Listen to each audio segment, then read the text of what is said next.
Urdu voice story centre کے معزز سامعین کو ہمارا اسلام۔ دوستو، آج میں آپ کے لیے ایک ایسے میاں بیوی کی کہانی لے کر آئی ہوں جو اچھی زندگی گزارنے کے لیے امریکہ میں آئے تھے، مگر اس کے شوہر نے اس کے ساتھ کچھ ایسا کر دیا کہ اس کی زندگی کا سارا سکون چلا گیا۔ اس کے شوہر نے اس کے ساتھ کیا کیا تھا، یہ ہم کہانی میں جانتے ہیں۔ لاکھوں کے حساب سے پاکستانی امریکہ میں رہائش پذیر ہیں جو اچھی زندگی گزارنے کے لیے پاکستان سے کوچ کر کے اس ملک میں آباد ہوئے ہیں۔ اچھی زندگی سے مراد روپے پیسے کے لیے وہ تو انہیں مل جاتا ہے، مگر طرح طرح کے مسائل سے دوچار ہونا پڑتا ہے۔ امریکہ کے جس گھر میں ٹھہری ہوئی تھی، وہاں پر ایک ملازمہ جو کہ پاکستانی تھی، اس نے رو رو کر اپنی داستان سنائی کہ کیسے امریکہ میں بہتر روزگار کے لیے اپنے شوہر کے ساتھ آئی تھی، ہر دکھ اور سکھ میں اس کا ساتھ دیا، اتنی محنت کی کہ دونوں نے مل کر کھانے پینے کی اشیاء کا سٹور کھول لیا۔ دیکھتے ہی دیکھتے اس کے دن پھر گئے، حالات اتنے اچھے ہو گئے کہ بیوی نے سٹور میں جانا بند کر دیا اور گھر داری میں مصروف ہو گئی تھی۔ لڑکے جو کہ جوان ہونے کو تھے، اچھے اسکولوں میں پڑھ رہے تھے کہ اچانک میاں کو کیا سوجی کہ اس نے دوسری شادی کر لی، لیکن بیوی کو اس بات کی خبر تک نہ ہونے دی، یہاں تک کہ اسے طلاق بھی دے دی۔ ایک روز اس کے بیٹے نے ماں سے کہا، امی آپ کو معلوم ہے کہ ڈیڈی نے دوسری شادی کر لی ہے اور آپ کو طلاق دے دی ہے۔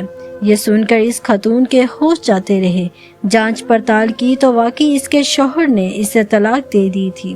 جب شوہر سے اس نے احتجاج کیا تو اس نے اسے گھر سے نکال دیا اور وہ بیچاری در بدر پاکستانیوں کے گھر میں جا کر پارٹ ٹائم کھانا بنانے لگی تھی۔ اس خاتون کو میں نے اپنی میزبان کے گھر میں دیکھا تو وہ شکل و صورت سے بالکل بھی ملازمہ دکھائی نہیں دے رہی تھی، اتنی مہذب کہ جی نہیں چاہتا تھا کہ اس سے کوئی کام لیا جائے، مگر اس بیچاری کی روزی کا مسئلہ تھا۔ میرا جی کٹ کر رہ گیا تھا۔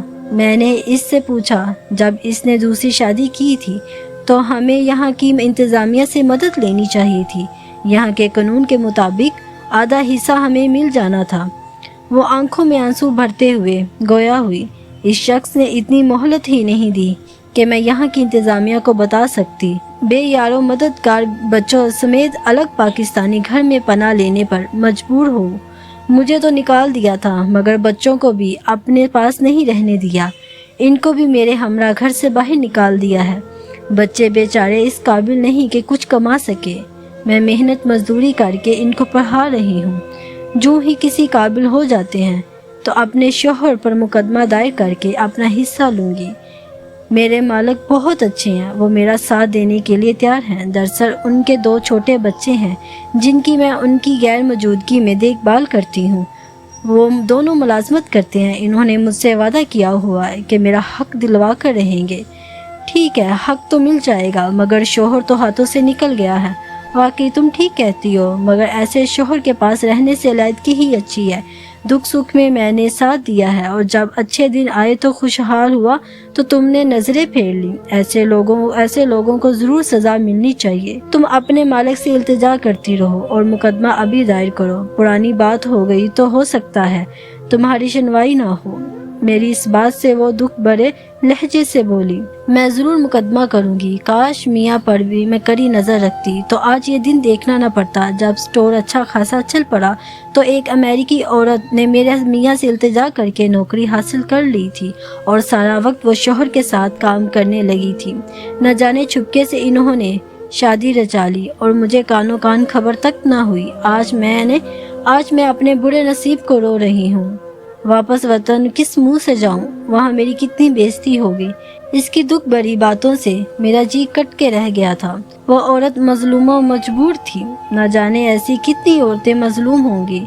دوستو، ہمیں ایسے سخت فیصلے لینے سے پہلے یہ ضرور سوچنا چاہیے کہ آج ہم کسی کے ساتھ غلط کر رہے ہیں تو کل ہمارے ساتھ بھی ایسا ہو سکتا ہے۔ ملتی ہوں اگلی کہانی کے ساتھ، اجازت دیجیے، اللہ حافظ۔